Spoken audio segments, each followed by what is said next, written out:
¿Qué? ¿Ya va a empezar? No, ¿y qué dirán? ¿Ya está grabando? Uy, espérate, güey, con esto sí no te metas. Bienvenidos a las cápsulas de Stroma, donde Eduardo y Omar platicarán sobre diferentes temas. Stroma Matas, danos tu atención.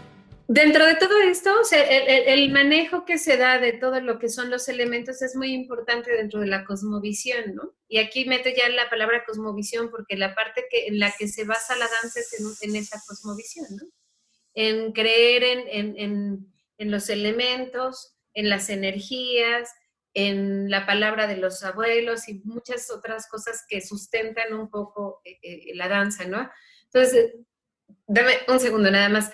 De ahí es que decías, algunos de los toques, puede que sí sean los que habían dejado, los que los abuelos fueron transmitiendo de generación en generación, pero otros pues ya vienen dados de un tiempo real, o actual, perdón.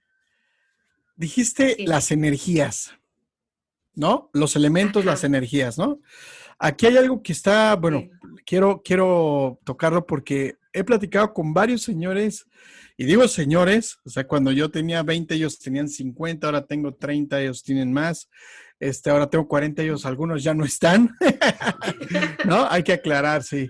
Bueno, ellos dijeron algo, y tú conociste uno de ellos, Mushmouse, que un festival en Estados Unidos, el festival de Woodstock, le preocupó mucho al Estado porque estaban totalmente clavados en la cuestión del amor y la paz, ¿no? De todo. O sea, no tiene que ver nada con las danzas prehispánicas, pero quiero hablar de algo por el contexto de las energías. Y entonces este festival pues empezó a tomar mucha fuerza, fue el periodo de la banda hippie, amor y paz, tú transforma tu energía, eres lo que tú piensas, toda esa onda, ¿no? Y de repente se acabó eso, pero no se acabó nada más de una forma de que pasó de moda, porque por supuesto la música sigue trascendiendo, se sigue escuchando, se sigue conmemorando el festival y de hecho pues Que estuvo dejó bien fresa bastante, ¿no? este año, ¿no? Exacto. Bueno, sí, súper fresa. Ya los últimos 5 o 10 años yo creo que han estado súper fresas, ¿no? Pero lo que te quiero decir es, pregunta para ti. ¿Tú crees que al hombre moderno le ha convenido decir algo sobre las energías o es mejor guardarlo en un secreto y decir y negarlas? Porque yo siento lo que platicaba con este señor, él de una forma medio radical decía, les empezó a preocupar la unión entre tanta gente con esta frase de amor y paz. Tenemos que desintegrarla. Él no lo platicaba, ¿no? Y la verdad, pues sí, yo creo que sí lleva cierta verdad, porque pues se están uniendo, se están juntando, está creciendo el movimiento. En algún momento tenemos que decirles que no, hay que irlos separando, ¿no? Y de repente se acabó. Y las energías, ahora incluso yo me uno, a veces también hago sarcasmos al respecto, cotorreando obviamente, de que andas de hippie, y ya hay como que una tendencia a desprestigiar luego eso, ¿no? Quiero que me des tu opinión. Sí, pues en realidad, o sea, lo platicábamos un poco al final de los capítulos anteriores, ¿no? Que decíamos Que tomes lo que que este sea. concepto, porque precisamente este tema de hippie, digamos, surge cuando surge la idea de la que viene la época de Acuario, ¿no? ¿Se acuerdan que Ah, decíamos? sí. Y entonces el tema es que eso es lo que busca, la unidad, la armonía y la unión. Y Que de verdad estamos en es que esa cuando, época, ¿no? si estamos ya entrando a esa época, sí puede preocupar, o sea, por supuesto, si un movimiento que buscó por todos lados separar y no creer y radicalizar, por ejemplo, algo fundamental, pero no solo aquí, sino en general en todas las visiones, en todas las cosmovisiones de las culturas originales. Tú lo dijiste la vez pasada un poco con la filosofía y la ciencia, que buscaron separar la materia del espíritu, ¿no? O sea, como decir solo lo material es importante y hay que sacar lana y hay que tener y hay que buscar y para que tú seas una buena persona tienes que desarrollarte, para desarrollarte tienes que tener barrio, tienes que tener, o sea, tener poder, o sea, desde lana, contactos, Y la parte espiritual te dice, no necesitas nada de eso para estar bien. Entonces, si de repente hay un movimiento que te dice, no necesitas consumismo, no necesitas capitalismo, pues no está chido para el Estado, ¿no? Para estar bien, o sea, si el concepto te dice, para estar bien no necesitas tener, oye, cálmalos, ¿no? Porque si no, entonces, ¿quién va a sostener nuestro relajo? Claro. Entonces, sí tiene un impacto al final, ¿no? De una manera u otra. Y entonces, o sea, lo que yo me refiero con las energías, o sea, es algo un poco más allá también de la cosmovisión, o sea, en la cosmovisión de la Mexicayo se creen las energías como de los guardianes del universo o de los rumbos, ¿no? Que se malinterpretaron como los dioses, ¿no? O sea, acuérdate que ya dijimos que aquí llegaron y dijeron, estos son unos idólatras, creyentes de los dioses, etcétera, etcétera. Y entonces en esta visión no se cree en dioses, sino en energías. Y más bien las energías tienen nombres, ¿no? Como Quetzalcóatl es la energía dual, ¿no? Porque es la energía precisamente esta energía de la que hablamos, ¿no? Donde te dice Coatl es la parte que toca la tierra, ¿no? Y la parte que toca la tierra es la parte material. Y la parte espiritual del ave, que es el Quetzali, ¿no? Que es también la belleza y todo eso. Entonces la representación de la espiritualidad y la materialidad, ¿no? Y de cómo pueden estar en armonía, porque otra vez volviendo al tema del círculo, esta dualidad se da cuando Quetzalcóatl se está como comiendo su cola, ¿no? Entonces se da un principio sin fin donde no es más importante la materia que la belleza y el espíritu, ¿no? Sino tienen un equilibrio. Y también se tienen otras energías como Tezcatlipoca, Huitzilopochtli, etcétera, que se reinterpretaron como dioses y que en este movimiento como que se interpretan ahora como esas energías, ¿no? Y esto está basado un poco también en la tradición oral. En donde Huitzilopochtli, ¿qué te dijeron en la escuela? ¿Qué era el dios de qué? Huitzilopochtli. ¿O no les dijeron? Guerra, ¿no?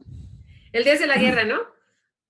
Entonces Gracias, aquí tú creías que era la guerra, o sea, Huitzilopochtli se maneja como la energía, pero de la guerra interna, que es la voluntad. O sea, ese que te dice, ay, otros 5 minutos, ay, bueno, ya me voy a parar. Es un ejemplo basiquísimo, pero así para muchas cosas en tu vida. Eso es Huitzilopochtli, ¿no? Cuando tú tienes que asumir una parte de ti y como rendir o vencer otra parte de ti que no quiere hacer algo, eso es la voluntad, ¿no? Entonces, en esa interpretación, Huitzilopochtli es esa parte, ¿no? Y entonces también se tiene también la energía de la tierra, y en la energía de la tierra, bueno, estos guardianes se acomodan, digamos, de alguna manera en los rumbos. Entonces, cuando se hace toda esta representación que tú preguntabas un poquito cómo se hace la ceremonia, entonces ya que dijimos que manejamos los 4 elementos, ¿no? O sea, que tenemos, ya que dijimos que sí hay una, a ver, ¿sí? El tambor, el caracol, el agua y el fuego. Ajá. Y el agua y el fuego no hay más, ¿no? O sea, el agua se presenta en una vasija, en un contenedor, claro, en una olla. Se copal, prefieren, ¿no?, siempre los materiales de barro, los materiales naturales, ¿no? Sobre los elementos plásticos, que es algo que se procura no tener dentro de los círculos. Y entonces, bueno, y el sahumador, ¿no? Hay muchas formas de sahumadores. Entonces, con estos elementos, para empezar una ceremonia, se presenta primero, se pide permiso. Es un acto simbólico en el que pides permiso y además te presentas ante un rumbo, ¿no? Entonces tú te presentas hacia el oriente y ahí es donde está el guardián, que es Quetzalcóatl. Entonces tú pides ese permiso, esa energía a los guardianes del lugar donde estás físicamente, así como si estoy danzando en la Ciudad de México, pues a los guardianes de ahí. Si me voy a Querétaro, pido pues para los guardianes de ese lugar particular. A veces no les pones nombres si no los conoces, solo dices pues a los guardianes, a las energías que están aquí, pido permiso para hacer esta ceremonia. Como no llego por mis pistolas y ahí les voy, sino es parte de la ceremonia llegar y pedir permiso. Y entonces ahí lo haces al oriente, luego al poniente, donde está la energía de Xixipetotec, que es el señor descarnado, ¿no? Ahí También en la interpretación latina está la parte de que es una persona que se desolla y que utilizaba las pieles y todo esto. Y aquí más bien el simbolismo es acerca del desprendimiento, ¿no? De cómo uno para transitar precisamente para todo lo que es el desapego, te tienes que despojar de tus pieles materiales, ¿no? Te tienes que despojar de todo eso para poder entrar en una parte donde tienes que ir más ligero, ¿no? Como ya, entonces ese es el simbolismo también de limpiarte y de desapegarte y de desollarte. Todo es simbólico, ¿no? O sea, yo no he visto a nadie en mis 13 años de danza que realmente llegue y haya desollado, ¿no? O sea, pero sí he visto gente que ha transformado su forma de vivir, que se ha transformado en muchas cosas. Yo me he transformado muchas veces, ¿no? Entonces, ese es el simbolismo. Entonces, oriente, poniente, el norte y el sur. Y en el norte está la energía de Tezcatlipoca, que es el espejo que humea. Bueno, más bien es el humear del espejo, así como si lo tradujéramos literal, donde te puedes mirar y entonces, pues ahí está la guerra más guerrosa que tienes también, ¿no? Es verte y decir en la torre, ¿no? Soy yo y enfrentar todo lo que venga derivado de verte y encontrarte y reconocerte y todo lo que pueda traer con la memoria de todo lo que son tus linajes pasados, ¿no? Tus abuelos, tus espíritus, tus ancestros, es como todo lo que evoca ese rumbo, porque también es el rumbo como del inframundo, ¿no? También está Mictlantecutli, Mictlanzihuatzin, ¿no? Que son los representantes. O sea, cada una de las filosofías podría tener su programa porque hay mucho que hablar de eso, ¿no? Es así como ahí te va. Nada más una visión rápida. Y en el sur está Huitzilopochtli, que lo acabo ya de comentar, cuál es la visión, ¿no? Y entonces hay varias formas de empezar la danza, pero la tradicional es así, oriente, poniente, norte y sur, porque forman la que se llama Cruz de Quetzalcóatl, ¿no? Donde tienes esas energías en ese orden.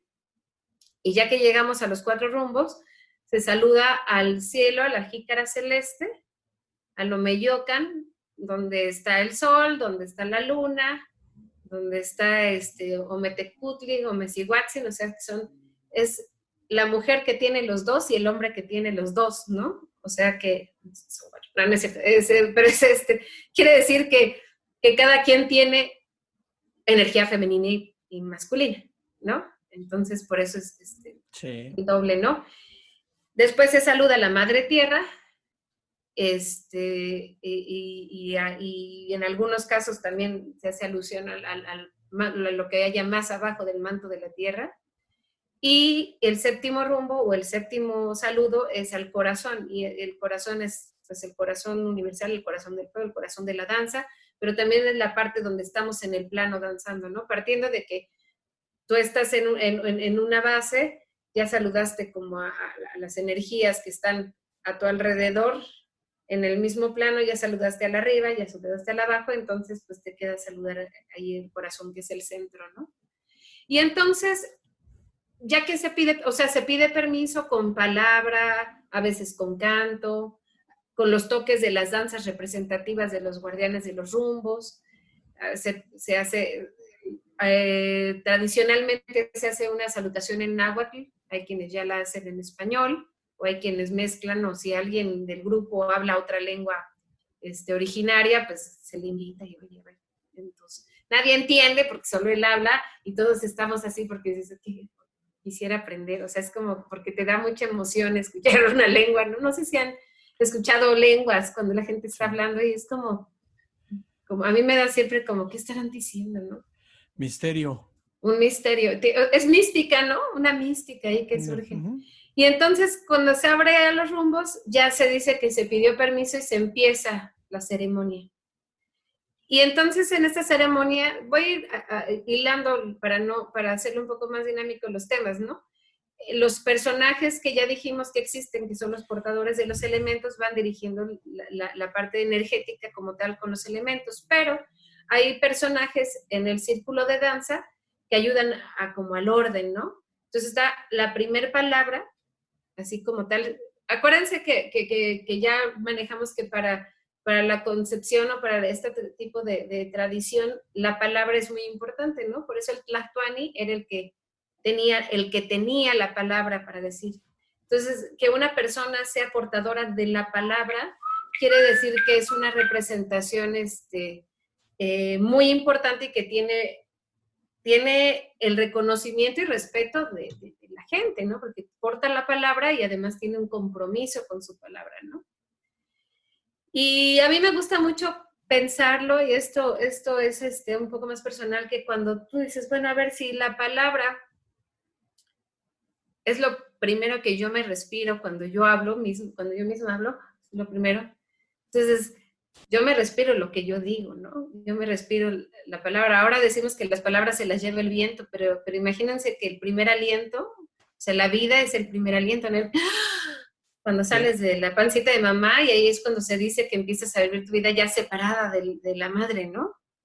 Entonces, por eso es tan importante pensar en cómo cuidar la palabra y que sea congruente con lo que uno piensa, con lo que uno hace, etcétera. Los 4 acuerdos toltecas de Mush Mouse. Ojalá yo los hubiera escrito. Sí, no, pues es que él me prestó el libro. Él me prestó el libro. Sí, claro. Es eso, ¿no? Entonces, bueno, esas son las palabras. Entonces, se dice quién tiene la palabra es el que como que coordina. Si es que hay varios ahumadores, pues hay una que tiene la palabra de los ahumadores y es la que coordina, o el que coordina a los demás ahumadores. Si hay la palabra del huehuet, es el que coordina a los demás huehueteros, les dicen, ¿no? Pero ya son castellanizaciones de las palabras náhuatl, ¿no? Que sería esos. Los atecocolesque, que son los que tocan, pues hay uno que tiene la palabra, etcétera. Entonces, pero hay una persona que tiene la primera palabra en el grupo, que es como el maestro, el que dirige. Normalmente es el que enseña también, el que transmite la tradición, el que explica la filosofía del grupo y todo lo demás, ¿no? Y es la persona que está así como coordinando las actividades del grupo, ¿no? Hay grupos ya un poco más modernos que a veces han eliminado o rotan estas palabras para evitar que se creen pues situaciones, ¿no? Que luego surgen de cuando una persona continúa teniendo siempre la palabra, pues como un presidente que se reelige y se reelige y se reelige, ¿no? Entonces, claro, hay grupos que ceden un poco esta parte de mantener la palabra en turno, y hay grupos que sí, la palabra del grupo es el maestro del grupo. O maestra, claro. Sí. Nadiel, por ejemplo, pienso en algo. Cuando uno hace una oración en una cuestión católica, por tradición que tengo esa herencia familiar, pues uno hace una oración y pide y por un descanso, por un alivio, por una resignación, por cierta cosa. ¿En la danza pasa lo mismo? ¿Puedo pedir para que alguien se mejore, para que alguien descanse en paz, para que nos vaya a todos bien chingón? ¿Eso pasa también en la danza? Ok. Sí, a veces cuando inicias la danza, por ejemplo, sobre todo yo me acuerdo que lo hacíamos mucho en los ensayos, en un grupo particular en el que estuve, que siempre antes de empezar la danza, ya los ensayos decíamos, esta danza, pues yo quisiera poner esta intención. Y entonces ya alguien decía una intención, pues tengo a mi mamá enferma y miren, yo quisiera. Entonces, como tú, o sea, a mí lo que me gusta mucho de este tipo de tradición es que para pedir tienes que dar primero, ¿no? Entonces, o sea, como que no tienes que compras tu veladora, se la prendes y, oye, hazme el paro, ¿no? Aquí dices, oye, mira, voy a ofrendar unas danzas, hoy voy a danzar con todo mi corazón, hoy voy a ponerle más power a esto, me voy a echar unos cantos bien poderosos, o sea, voy a dar algo de mí. Claro. Y como lo único que tengo de mí, y solo mientras estoy en este plano, es mi cuerpo, entonces voy a dar algo de mí con mi cuerpo, ¿no? Entonces, ya tú intencionas, este día voy a danzar haciendo esto, y entonces tú pides, ¿no? Yo he visto casos así que yo digo, sí creo en ese rezo, sí creo en el rezo. Es lo que es la pregunta que venía. ¿Has visto platicábamos algo, tú y yo en la llamada telefónica cuando te contacté, pero tú has visto, por ejemplo, llamémoslo así religiosamente, un milagro cumplido, pero con la danza? Sí, señor, lo estás viendo aquí. Fíjate. Yo estoy viva y tengo un hijo de 11 años que el muy canijo nació de 6 meses. Fíjate, gracias por compartirlo, qué bueno que lo compartes. Pues se los comparto porque yo por eso agradezco esto, ¿ves? Porque nació de 6 meses, yo estaba en terapia intensiva y él estuvo en incubadora también un buen ratote. Y cuando yo estaba en el viaje de terapia intensiva, con todos los chochos que me pudieron haber metido, de repente yo en mi viaje así, veía veladoras que se prendían, sahumadores, fuegos, y enseguida veía una cara. Y yo decía, no manches, esa gente está rezando por nosotros. Y gente que conocía y gente que no conocía. Y veía a mis tías supercatólicas prendiendo una veladora y veía a los de la danza con un saumador, veía gente en una fogata y yo decía, wow, yo decía, qué loco, así se ven los rezos. Cabe aclarar que sí estaba drogada, pero estaba drogada por todo lo que me dieron ahí para que la librara. No por voluntad. ¿Mandé? No por voluntad. Pues no era precisamente que yo decidiera, porque hasta te lo ponían intravenoso, ¿no? Pero fue muy interesante y había gente de mis amigos que iban a danzar afuera del hospital, ¿no? Como yo sabía que estaba, mis familiares, prendiendo sus altares, en la religión que cada quien creyera, ¿no? Y yo dije, wow, ese es el poder del rezo. Yo, por eso, cada que puedo volver como a los grupos de danza donde me decían, oye, aquí le estuvimos rezando un montón por ustedes y todo eso, o sea, es como, a veces me pregunta mi hijo, ay, mamá, ¿por qué sigues en eso todavía? Le dije, para que no se te olvide que estamos vivos, hijo, y que estamos vivos por un montón de cosas, pero esta banda también nos hizo un paro bien grande, ¿no? O sea, sin quitarle mérito a los médicos. Porque claro. Es una chamba muy importante, ¿no? Es donde dice uno, no puede separar. Es a lo que iba. Podría yo quedarme solo con la práctica médica, que fue claro, que ahí vi que todo eso, y todo eso, podría, ¿no? Pero, o sea, como que mi parte, sé la importancia de las dos cosas que se equilibraron para que esto se diera.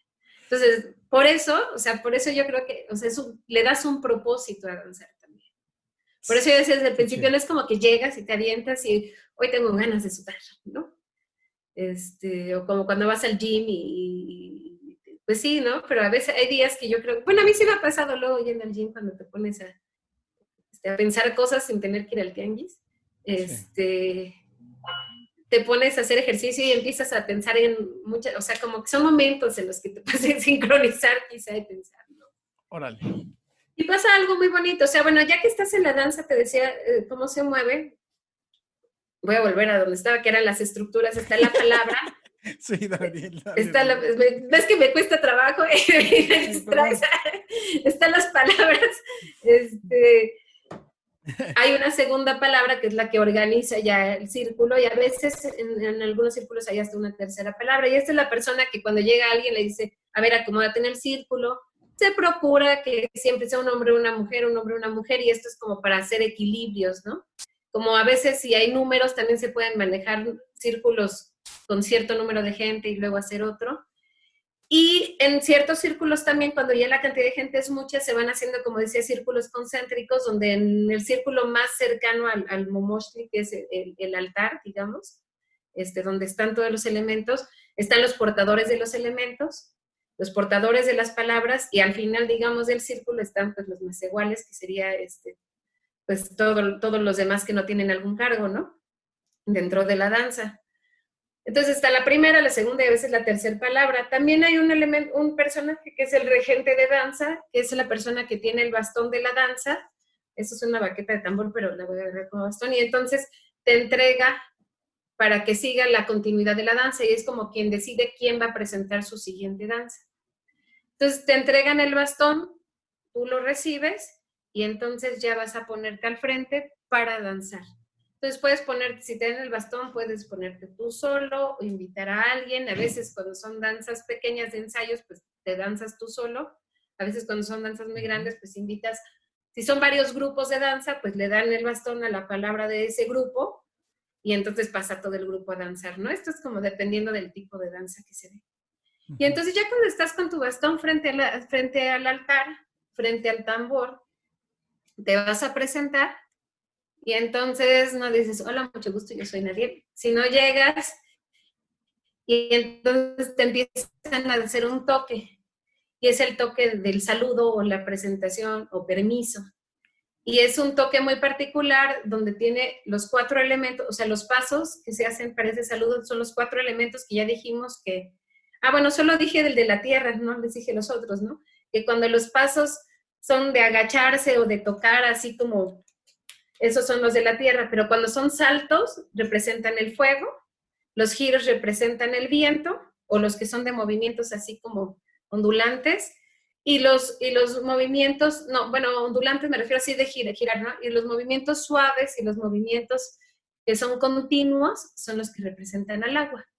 Entonces, en esta firma se hace la representación de los 4 elementos y al final tiene algún recurso o elemento que te caracterice, como a veces, pues uno usa más las manos, otros hacen muchos saltos, otros brincan y se hincan. O sea, ya es como la firma, por eso le llaman firma, porque es tú, ¿se acuerdan como la de Cricri, la rúbrica? Sí. ¿Quién es el que anda? Así es como tu firma personal, es esta dancita que haces cada que vas a empezar una danza, sí. ¿Hay un número establecido de parejas o éntrele quien pueda al taconazo?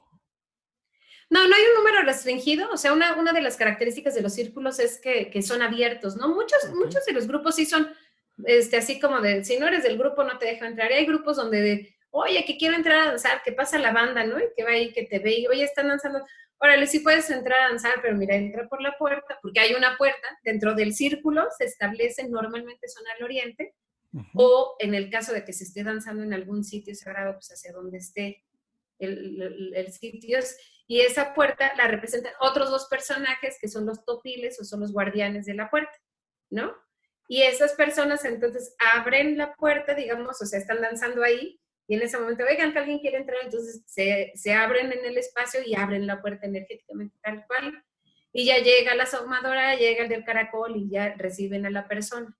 Partiendo del hecho de que como tú ya estás en el círculo, pues tú empezaste con las salutaciones, la energía, entonces ya estás dentro del círculo. Pero si va a llegar alguien más que no pasó por todo ese proceso, pues hay que o sea, el fuego representa también lo que es la limpieza, ¿no? Entonces cuando te pasan, no sé si alguna vez los han sahumado. No. Y es y es algo bien bonito también. O sea, ese güey cada 8 días. Cuando te dan, luego dicen las limpias, ¿no? O sea, son formas de expresarlo, ¿no? Te dan una limpia. Entonces se abre ahí la puerta, entra la persona, entonces cualquier persona puede entrar, no hay un número restringido, ¿no? De personas. Okay. Lo que me refiero es que a veces la numerología cuenta y entonces es lo que te va ayudando a organizar el círculo, ¿no? Y entonces te decía que ya estás ahí, te presentas y firmas. Con esto, si terminas, normalmente pues uno termina como con la cabeza hacia abajo, con una rodilla en el piso y el pie, un pie sobre el piso y el otro, la rodilla sobre el piso. Entonces terminas así como semi-hincado, ¿no? Y entonces ya le dices a la persona que está tocando el huehue qué rola quieres, ¿no? Y entonces ya le dices, a veces lo puedes hacer con el ayacashtle, que es la sonaja que se utiliza, y tú haces el toque. A veces le puedes decir el nombre de la danza y ¿sabes qué? Quiero hacer Tlaloc, ¿no? O quiero hacer guerrero, apache. Hay muchas danzas. Y hoy hay más que nunca, yo creo, ¿no? Conejo. ¿Qué evocan las danzas? Los elementos de la naturaleza, o sea, de los animales hay muchas danzas. Está la danza, sobre todo los animales que están en el calendario mexica, ¿no? Pero hay otros animales también que se evocan, pero por ejemplo, ahorita me acuerdo, está la de conejo, está la de venado, hay danzas de las energías, de Coatlicue, hay danzas del viento, de los 4 elementos, básicamente, pues está la danza de cada uno de los elementos. Hay danza de chichimeca, que durante la danza, esa danza narra una cacería, ¿no? Y cómo viene, viene primero buscando toda pues cómo va a cazar, va buscando, va todo, y después ya cuando termina la danza ya va cargando su venado arriba, ¿no? Por ejemplo. Esa es la danza, perdón, confundí, es la danza de cazador, se llama tal cual, cazador. Pero así, esas son las danzas. Entonces ya tú haces tu danza y después cierras haciendo otra vez la firma, ¿no? Que es lo que comentábamos hace un momento. Y esa es como la estructura básica y se hace el número de danzas, también se decide desde el principio, ¿no? Otra vez, la numerología dice que haces o 4 danzas nada más como una para cada rumbo, o después ya te vas al 7, o sea, son los números que se manejan, y si ya te emocionaste, quieres pasar, tienes que hacer 9, y si ya te emocionaste 13, y si ya te emocionaste 20. Son como, es como la numerología que se sigue, y de ahí sería 52. Ah, que decías que es una edad muy fregona, ¿no? Sí, o sea, que es la edad en la que se considera que los abuelos ya son abuelos, ¿no? Sí, Entonces, esas básicamente, o sea, son las personas que están en la danza, ¿no? O sea, los que hacen la danza, los portadores de elementos, las palabras que organizan el grupo, los topilis, una persona que también carga el estandarte del grupo o bandera, ¿no? Que carga las insignias de alguna manera. Recordemos que viene también de toda la estructura que era muy militarizada de los concheros, que tal cual, esa primera palabra se llama general, ¿no? El segundo general, las ahumadores, la doncella malinche, o sea, tienen como sus equivalencias. Entonces hay cosas que existen en los dos tipos de danza, ¿no? Y entonces esa es la estructura general, donde se hace la apertura a los rumbos, se hace las peticiones, las danzas, el número de danzas que se tengan que hacer, donde esta es la estructura que ya dijimos, ¿no? Pide permiso a la persona, hace la danza y da las gracias con su misma firma otra vez. Y así se hace el número de danzas que se hayan acordado hacer. Y si hay que hacer alguna petición adicional, dar las gracias, dar la palabra o algo así, ya se hace como chiquito el grupo, se juntan, digamos, para hablar y se hacen algunos acuerdos demás y después ya se cierra. O sea, así como abriste los rumbos y pediste permiso, pues se cierra para dar las gracias. O sea, se lo estoy platicando como muy básico, ¿no? Pero pues todo eso puede tomar de hora y media a todo el día, ¿no? No manches. Una danza de 52, por ejemplo, los ceremoniales, donde son calpulis muy grandes que invitan a un montón de banda y que quieren invitar a todos los grupos de danza a que presenten su danza. Sí, yo sí me aventaba unos de muchas danzas, ¿no? A veces no llegas a las 52, pero a veces sí te quedas son 36, 42 y pues ya estás así, ¿no? Porque empiezan a las, no sé, ponle 10 de la mañana y vas terminando 4 o 5 de la tarde. Nadie, no sé si entra en forma y fondo el vestuario. Sí, o sea, ¿sí? Sería como la pregunta es, ¿cada quien se viste? ¿Tiene cada quien la libertad de ponerse lo que quiera? ¿O hay ciertas jerarquías? Ciertas personas pueden traer, por ejemplo, no sé, un penacho, puedes traer nada más cascabeles si eres tal persona. Copili, por favor. Copili, perdón. El penacho. Es que el penacho, así como decían los españoles, que eran muy peludos de todas sus partes, incluyendo las íntimas. Sí. Decían que era como traer ahí toda una bola de pelos, entonces era como era como un penacho, o sea, como era una forma despectiva de llamarle pene, ¿no? Así. Órale, ¿y cuál es el nombre entonces? Copili. Copili. Pero bueno, también ese es como... No, pero está bien bueno, apúntenlo, audiencia. Ya nunca digamos no debemos de decir conquista ni penacho. No, mira, ¿okay? No debemos, solo no interpretemos, ¿no? O sea, cómo reinterpretar, ¿sabes de dónde? Copili. Sí.